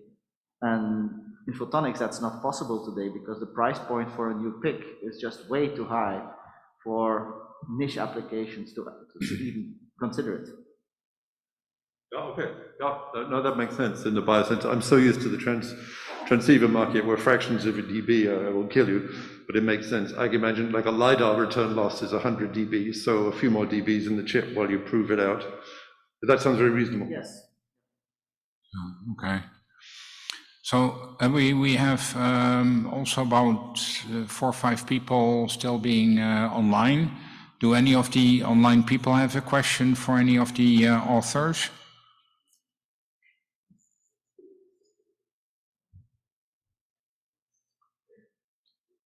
Any more questions here in the room?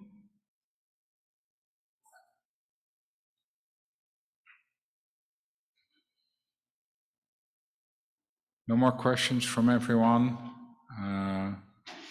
Okay, then in view of the fact that it has taken longer than planned, for which apologies, but we wanted to make this work online, and that took a bit of trouble, but anyway, we got it fixed. So thanks everyone for participating. Thanks a lot for all these speakers and use case speakers. So thanks a lot. One round of applause for everyone.